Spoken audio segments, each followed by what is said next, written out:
बंधुओं, इस सभा में उपस्थित सभी सम्माननीय माताओं बहनों, मैं आपका बहुत आभारी हूँ कि आप यहाँ उपस्थित हैं और मुझे आपसे संवाद करने का मौका मिल रहा है। मैं सबसे पहले सभी आयोजकों का आभार व्यक्त करता हूँ जिन्होंने इतनी सुंदर व्यवस्था की और मुझे आपके सामने प्रस्तुत होने का मौका दिया। भारत स्वाभिमान नाम का एक अभियान सारे देश में चल रहा है, उसके साथ मैं जुड़ा हुआ हूँ। यह अभियान परम पूजनीय स्वामी रामदेव जी ने शुरू किया 5 जनवरी 2009। अभियान और अब लगभग 1.5 साल में ये अभियान भारत के 680 जिलों तक पहुँच गया। इस अभियान में लगभग 2,40,000 योग शिक्षक काम कर रहे हैं और 10,000 से ज़्यादा इसमें पदाधिकारी हैं। अगले 2 साल में 11 लाख योग शिक्षक इस अभियान में और आने वाले हैं। मतलब 2 साल बाद हमारे पास 13,40,000 योग शिक्षक हो जाएंगे। और ये जो संख्या है 13,40,000, इस संख्या का मतलब है कि भारत के हर गांव में हमारे 2 योग शिक्षक हो जाएंगे। भारत में लगभग 6,38,365 गांव हैं, हर गांव में 2 योग शिक्षक। और साथ ही साथ अगले 4 साल में हम इस अभियान में 5 करोड़ लोगों को मेंबर बनाने वाले हैं, इस अभियान का सदस्य बनाने वाले हैं। और एक व्यक्ति अगर सदस्य बने तो वो कम से कम 10 लोगों को प्रभावित करता है। तो हमें ऐसा लगता है कि 50 करोड़ लोगों को हम प्रभावित कर पाएंगे इस अभियान के माध्यम से। काम क्या करना है, किस उद्देश्य के लिए हमने ये सब शुरू किया है? 2 उद्देश्य हैं। पहला उद्देश्य है भारत के हर नागरिक को स्वस्थ बनाना, निरोगी बनाना, रोग मुक्त बनाना। और दूसरा उद्देश्य है भारत देश को निरोगी बनाना, रोग मुक्त बनाना। नागरिक हमारे स्वस्थ हों और देश भी हमारा स्वस्थ हो। नागरिकों को स्वस्थ बनाने की जरूरत क्यों है? क्योंकि इस समय अपने देश में बहुत बीमारियां हैं, इलाज किसी का नहीं है, बीमारियां बहुत हैं। और जैसे जैसे समय बीत रहा है, हम जिसको कहते हैं ना प्रगति कर रहे हैं, उतनी ही तेजी से बीमारियां बढ़ रही हैं। जितनी तेजी से हम आगे बढ़ रहे हैं, उससे ज्यादा बीमारियां आगे बढ़ रही हैं। अगर भारत देश की आज की स्थिति का अंदाजा लगाएं आप, तो इस समय भारत में 5 करोड़ 70 लाख लोग डायबिटीज के शिकार हैं। 5 करोड़ 70 लाख, बहुत बड़ी संख्या है। डायबिटीज बहुत खराब बीमारी और हर साल इसमें लोग मर रहे हैं डायबिटीज में। क्योंकि डायबिटीज का जो इलाज होता है ना, वो डायबिटीज से ज्यादा खतरनाक है। इलाज में क्या होता है, इंसुलिन नाम की एक दवा आपको दी जाती है, या तो इंजेक्शन के माध्यम से या तो गोली के माध्यम से। इंसुलिन बहुत खराब है, डायबिटीज उतनी खराब नहीं है, उससे ज्यादा इंसुलिन खराब है। अगर कोई व्यक्ति लगातार इंसुलिन पर निर्भर हो जाए तो ये पक्का मान लीजिए कि उसकी दोनों किडनी फेल होंगी, पक्का है, कोई नहीं बचा पाएगा। अगर कोई व्यक्ति लगातार इंसुलिन पर निर्भर हो जाए तो उसके हृदय में कभी भी अटैक आ सकता है, हार्ट अटैक। और अटैक वो है ना कार्डियक अरेस्ट, एक होता है हार्ट अटैक और एक है कार्डियक अरेस्ट। हार्ट अटैक में तो जिंदा रहने की संभावना है, कार्डियक अरेस्ट में बचा नहीं पाते किसी को, क्योंकि समय नहीं मिलता उसमें। किसी भी व्यक्ति का अगर इंसुलिन पर निर्भरता है तो पक्का मानिए कि उसको पैरालिसिस हो जाएगा, कभी भी ब्रेन हेमरेज हो सकता है, नपुंसकता कभी भी आएगी, आंखों की रोशनी हमेशा के लिए चली जाएगी। इंसुलिन की निर्भरता सबसे ज्यादा खराब है। डायबिटीज के जो विशेषज्ञ हैं ना, वो खुद कहते हैं डायबिटीज खतरनाक नहीं है, इंसुलिन खतरनाक है। अब समस्या क्या है कि इंसुलिन के अलावा दूसरा इलाज नहीं है एलोपैथी में, वही एकमात्र इलाज है। इसलिए मैं बहुत दुख से ये बात कहता हूँ आपसे कि लोग डायबिटीज से इतने नहीं मरते, इंसुलिन से मरते हैं। और ये बीमारी 5,70,00,000 लोगों को है। ऐसे ही हृदय की बीमारी 4,80,00,000 लोगों को है।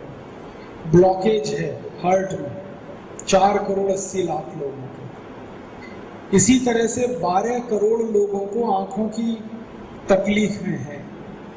किसी को कम दिखता है, किसी को बिल्कुल नहीं दिखता, रात में नहीं दिखता, दिन में नहीं दिखता, रंगों का अंतर पता नहीं चलता, जिसको हम कलर ब्लाइंडनेस कहते हैं। 12 करोड़ लोग हैं। 14 करोड़ लोगों को दमा है, अस्थमा है, ब्रोंकियल अस्थमा। और दमा के बारे में सभी डॉक्टर ये कहते हैं कि दमा दम निकलने के बाद ही जाता है, माने इलाज नहीं है उसका। इसी तरह भारत में 17 करोड़ लोगों को घुटनों का दर्द है। घुटनों का दर्द, कमर का दर्द, कंधे का दर्द, जोड़ों का दर्द, इसका भी इलाज नहीं। अर्थराइटिस, और उसके 2 हिस्से हैं, ऑस्टियो अर्थराइटिस, रूमेटॉइड अर्थराइटिस, और इससे भी ज्यादा खराब है गाउट, गठिया जिसको आप कहते हैं। 20 करोड़ भारतवासियों को हाइपरटेंशन है। हाइपरटेंशन माने बीपी ऊंचा है, ब्लड प्रेशर बढ़ा हुआ है। और अगर ये मैं सुनाता ही जाऊं तो आप सुनते जाओगे। 8 करोड़ भारतवासियों को कैंसर है और 25 लाख हर साल मर जाते हैं कैंसर में इस देश में। बीमारी ही बीमारी है। भारत सरकार कहती है कि 77 करोड़ भारतवासियों को भयंकर रोग, 77 करोड़, और जिनका कोई इलाज नहीं है, उपाय नहीं। और करीब 23 करोड़ भारतवासियों को सामान्य रोग हैं, जैसे सर्दी, खांसी, जुकाम, बुखार, टॉन्सिलाइटिस, हाइपरथायराइडिज्म, हाइपोथायराइडिज्म। ये वो रोग हैं जो जल्दी ठीक हो जाते हैं, ये लाइलाज नहीं है, लेकिन ये रोग भी करीब 23 करोड़ लोगों को है। माने 100 करोड़ लोग पूरी तरह से बीमारियों की चपेट में है। ये देश की हालत है। अब सरकार के पास इनका इलाज करने के लिए पैसे नहीं। हमारी जो सरकार है, एक साल में 100 करोड़ जो बीमार लोग हैं उनके इलाज पर 23,700 करोड़ रुपए खर्च करते हैं, कुल मिलाकर 23,700 करोड़। और इसमें से लगभग 20,000 करोड़ रुपया खर्च होता है डॉक्टर्स और जो हॉस्पिटल का स्टाफ है उसकी तनख्वाह और टीएडीए देना। माने चिकित्सा का जितना खर्च है उसका 80% तो doctor, hospital, nurses, paramedical staff, hospital की बिजली, हॉस्पिटल का पानी, हॉस्पिटल की बिल्डिंग, इन्हीं सब के खर्चे में चला जाता है 20,000 करोड़। आदमी जो हैं बीमार, उनके इलाज पर खर्च होता है 3,700 करोड़, और बीमार हैं 100 करोड़। इसका माने हर आदमी के इलाज पर खर्च होता है 37 रुपया, और वो भी साल भर में, एक दिन में नहीं, पूरे साल में सरकार हर बीमार आदमी के लिए 37 रुपए बजट में खर्च करती है। अब 37 रुपए में 365 दिन क्या इलाज करोगे आप? सर्दी खांसी का भी इलाज नहीं हो सकता 37 रुपए में। डायबिटीज और अर्थराइटिस जैसी बीमारी तो हम भूल ही जाए। माने सरकार के पास पैसे नहीं है इलाज करने के, तो परिणाम क्या होता है? हम सब अपना इलाज करने के लिए खुद पैसे खर्च करते हैं। करना चाहिए सरकार को, लेकिन उनके पास पैसे ही नहीं, इसलिए हमें करना पड़ता है। सरकार को क्यों करना चाहिए आपका इलाज?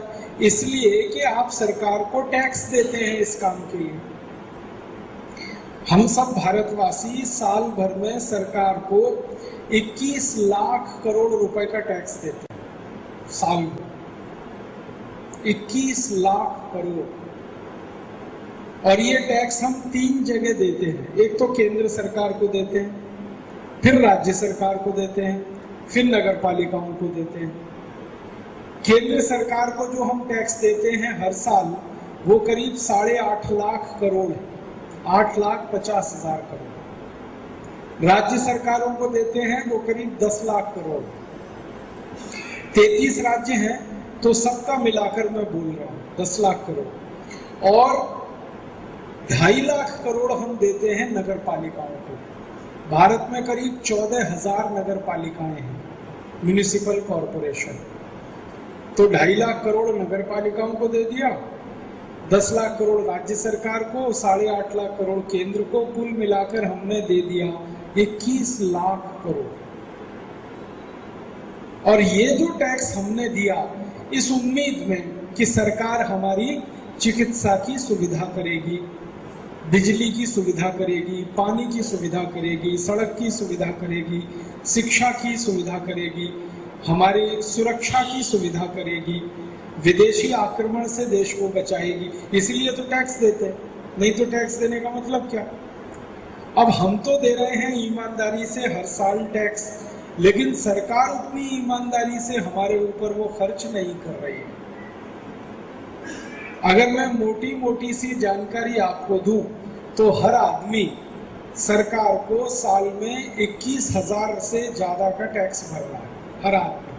गरीब से गरीब, अमीर से अमीर का तो मैं बात ही नहीं करता, वो तो जो दे रहे हैं वो खुद ही जानते हैं। गरीब से गरीब आदमी साल में 21,000 रुपए टैक्स में दे रहा है, और सरकार बदले में उसको 37 रुपए दे रही है चिकित्सा के खर्च पे।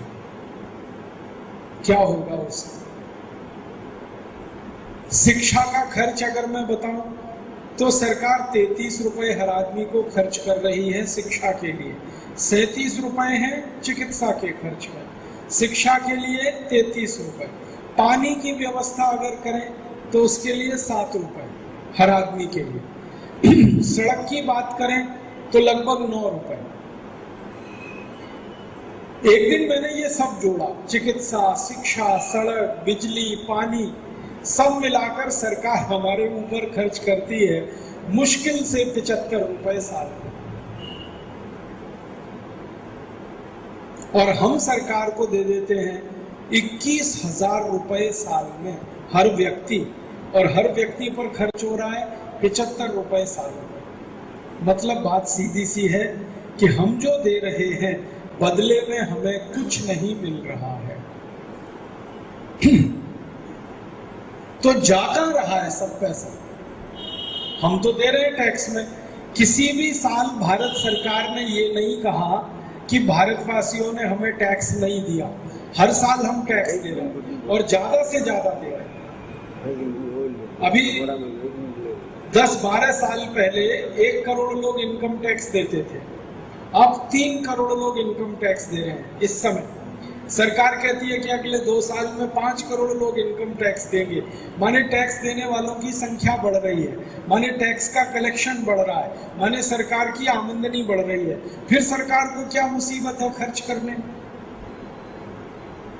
और नए नए टैक्स लगा रहे हैं हमारे ऊपर। हमने जिंदगी में कभी नहीं सोचा सर्विस टैक्स हमारे ऊपर लगा दिया। अंग्रेजों ने भी नहीं सोचा कभी सर्विस टैक्स सरकार ने लगा रखा है। तो नए नए टैक्स भी हमें देने पड़ते हैं और हमारी सुविधा के लिए पैसे भी खर्च नहीं होते। आखिर ये जाता कहाँ है सारा पैसा, क्या होता है इस पैसे का? तो इसके बारे में थोड़े दिन पहले एक प्रधानमंत्री हुए राजीव गांधी, उन्होंने एक उत्तर दिया था और कोई प्रधानमंत्री इसका उत्तर दे नहीं सका। राजीव गांधी ने उत्तर दिया था संसद में। जब वो प्रधानमंत्री बन के आए 1984 में, तो लोकसभा में सबसे पहला भाषण उनका जब हुआ तो उन्होंने इसी प्रश्न का उत्तर दिया कि लोग जो टैक्स के रूप में हमें पैसा देते हैं सरकार को, बदले में हम लोगों को क्या देते हैं। तो उनका ये उत्तर था कि कोई आदमी अगर 1 रुपया मुझे टैक्स के रूप में देता है, राजीव गांधी का लोकसभा में बयान है कि अगर कोई एक आदमी मुझे 1 रुपए टैक्स में देता है तो बदले में हम उसको 1 रुपए टैक्स के उसमें से निकाल के, खजाने में से निकाल के विकास के लिए देते हैं, तो उस आदमी तक 15 पैसा ही पहुंचता है। 85 पैसा जेल में गया, अधिकारियों की जेल में गया। और पूरे देश का आंकड़ा ये निकलता है 18 लाख करोड़ हर साल लूटता है इस देश में, घूसखोरी में, भ्रष्टाचार में, रिश्वतखोरी में। तो आपके लिए फिर पैसे बचेंगे कहाँ? 21 लाख करोड़ का टैक्स दिया आपको, 18 लाख करोड़ लूट गया। अब उसमें से जो बच गया 3 लाख करोड़, उसमें से जाएगा सेना के लिए 1.5 लाख करोड़, तो अब रहेगा 1.5 लाख करोड़। अब 1.5 लाख करोड़ में क्या होगा पूरे देश का, जिसकी आबादी 120 करोड़। इसलिए भारत में कोई भी काम सरकार ठीक से नहीं कर पाती, न शिक्षा का कर पाती है। शिक्षा का काम कितना बुरा है सरकार का, आजादी के 63 साल के बाद भी भारत में 50 करोड़ लोग निरक्षर हैं।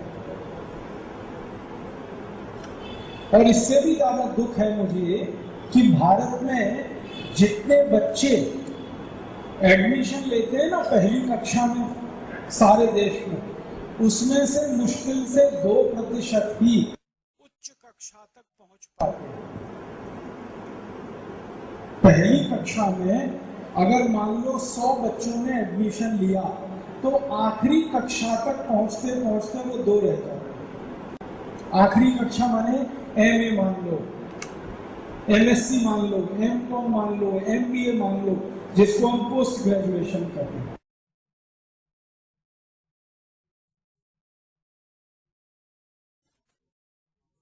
इतना बुरा हाल है हमारी शिक्षा का। और 50 करोड़ से ज्यादा निरक्षर हैं इस देश में। और इससे भी ज्यादा बुरा हाल है कि भारत में जितने विद्यालय चल बच्चों को पढ़ाने वाले, इनमें से 90% विद्यालयों में टॉयलेट नहीं है और बाथरूम नहीं। 90% पूरे भारत। और जहां टॉयलेट नहीं होगा, बाथरूम नहीं होगा, वहां बिल्डिंग कैसी होगी आप अंदाजा लगा लो। वो स्कूल पेड़ के नीचे लगते हैं, बारिश भयंकर हो जाए तो स्कूल नहीं चलता। इतना बुरा हाल है। बिजली की बात करें तो बिजली हिंदुस्तान में अभी आजादी के 63 साल के बाद 3 लाख गांव तक पहुंची नहीं अभी तक। मेरा जन्म उत्तर भारत के एक गांव में हुआ। उस गांव का जिला है अलीगढ़। अलीगढ़ जो है दिल्ली से लगभग 130 किलोमीटर की दूरी पर है, माने राजधानी के नजदीक है। तो मेरा गांव राजधानी से 130, मेरे गांव में बिजली नहीं है अभी। मेरी पूरी पढ़ाई लालटेन में की है मैंने, मोमबत्ती और लालटेन।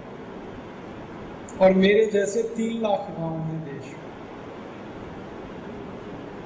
इतना बुरा हाल है। सड़क नहीं है 4 लाख गांव में, बिजली नहीं है 3 लाख गांव में, हॉस्पिटल नहीं है, डॉक्टर नहीं है, बीमारियों का इलाज करने के लिए दवाएं नहीं। तो ये इतना बुरा हाल देश का क्यों है? एकमात्र कारण है उसका राजीव गांधी का उत्तर कि हम जो टैक्स में इकट्ठा करते हैं इसका 85% लूट लेते हैं हम, 15% बचता है, उसमें पूरे देश का खर्च नहीं चल पाता। अब मैं इससे भी ज़्यादा खराब बात आपसे कहने आया वो ये कि राजीव गांधी अब जीवित नहीं, उनका बेटा है राहुल गांधी, वो इस समय लोकसभा में है। उसने अभी कहा कि मेरे पिताजी के समय में 1 रुपए से 15 पैसा गरीब आदमी तक पहुंचता था, अब मेरे समय में 1 रुपए से 8 पैसा ही गरीबों तक पहुंचता है। अब 2010 में इतना बुरा हाल, सिर्फ 8 पैसा पहुंचता है। माने भ्रष्टाचार और बढ़ गया है, घूसखोरी, रिश्वतखोरी और बढ़ गई। तो हम ये अपेक्षा अब नहीं रख सकते कि सरकार हमारी शिक्षा की व्यवस्था करे, चिकित्सा की व्यवस्था करे या विकास करे, हो ही नहीं सकता। जब तक भ्रष्टाचार पर हम रोक नहीं लगाते, कानून नहीं बनाते, कठोरता नहीं उठाते, तब तक तो किसी का भी विकास होना संभव नहीं। अब एक तरफ ये स्थिति है, सरकार के पास पैसे नहीं है इलाज करने, और दूसरी तरफ बीमारियां रात दिन बढ़ रही हैं, तो क्या किया जाए? तो एकमात्र उपाय है कि हर आदमी को इलाज करने के लिए खुद तैयार किया जाए। हमारे बजट में 2 शब्द इस्तेमाल होते हैं। अक्सर आप बजट भाषण सुने ना, तो सरकार का वित्त मंत्री जब बजट पेश करता है तो 2 शब्दों को बार बार रिपीट करता है, public expenditure, private expenditure. Public expenditure, private expenditure. Public expenditure का मतलब क्या होता है? सरकार के द्वारा किया गया खर्चा।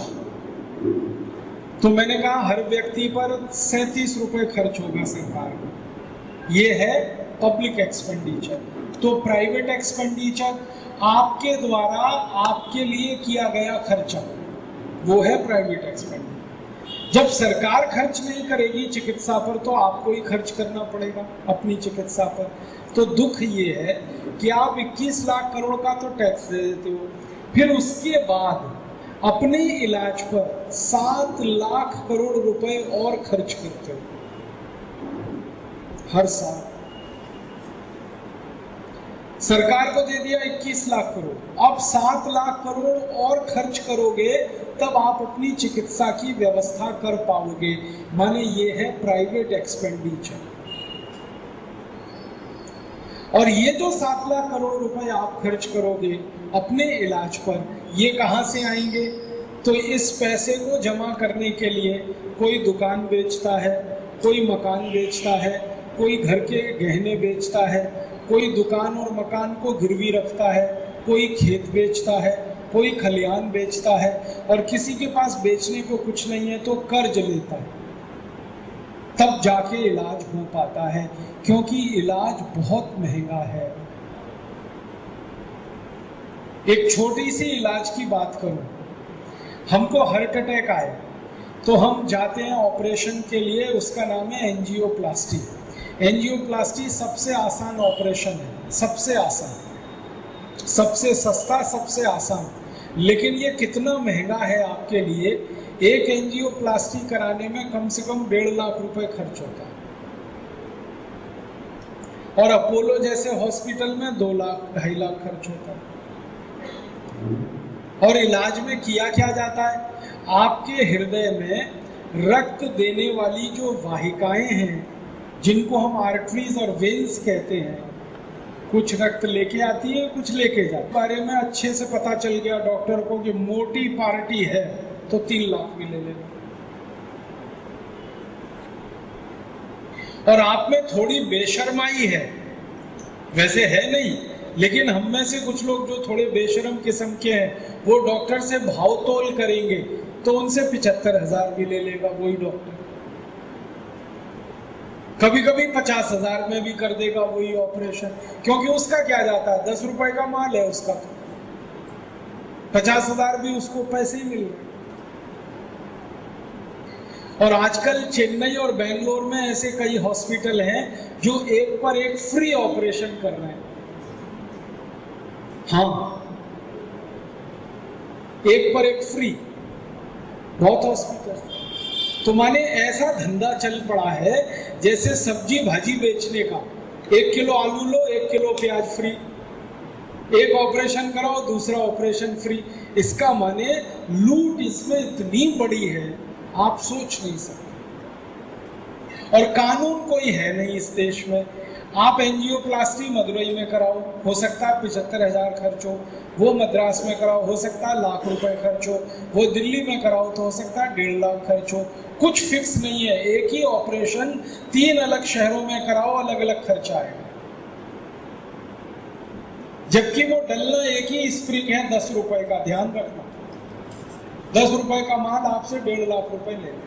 और इसमें समस्या पता है क्या है? समस्या ये है कि जो स्प्रिंग डालते हैं वो 6-8 महीने में बेकार हो जाता है, उसकी उम्र उतनी 6 से 8 महीने के बाद वो बिल्कुल बेकार है, फिर दोबारा अटैक आपको आता है, फिर दूसरी स्प्रिंग डालता है डॉक्टर, फिर 6-8 महीने बाद तीसरा अटैक आता है, और 3 अटैक के बाद फिर आपकी जयराम जी की हो जाएगी।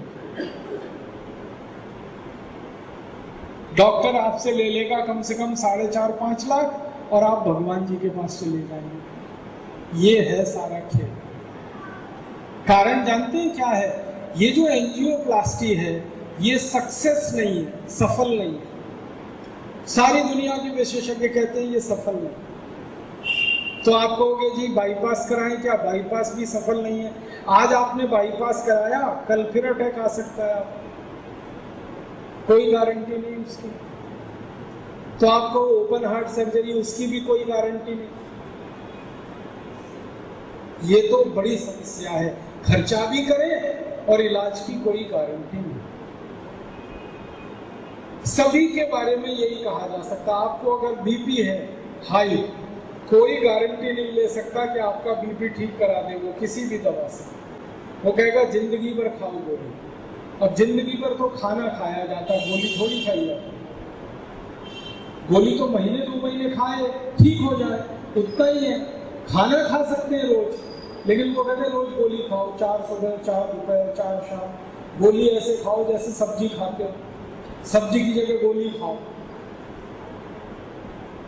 ऐसा पूरे देश में माहौल। डायबिटीज हो जाए तो जिंदगी भर इंसुलिन लगाओ, हाई बीपी हो जाए जिंदगी भर गोली खाओ, ये गठिया बात हो गया जिंदगी भर पेन किलर खाओ। ये समस्याएं देश में है, और एक बहुत खराब स्थिति है कैंसर के मरीजों की। कैंसर के मरीजों का तो इतना बुरा हाल है, लाखों रुपए तो चले जाते हैं, मरीज भी चला जाता है। और कैंसर के सारे डॉक्टर एक बात कहते हैं कि मरीज कैंसर से नहीं मरता, कैंसर का जो ट्रीटमेंट उसको दिया जाता है उससे मरता है। जो कीमोथेरेपी और वो सब करते हैं ना, उसमें मर जाता है।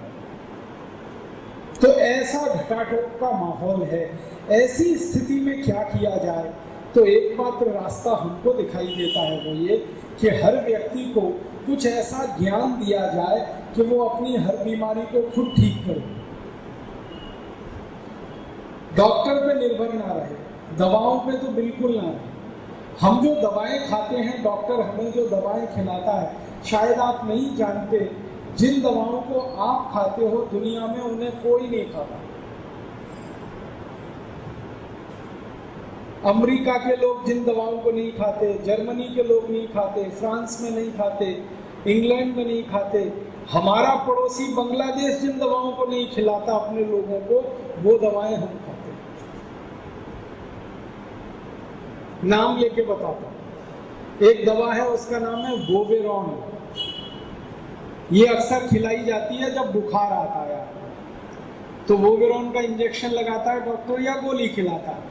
आपको सुनकर बहुत तकलीफ होगी कि दुनिया के 56 देशों में वोवेरॉन नाम की दवा 20 साल से बंद है। 56 देशों में 56। कारण क्यों?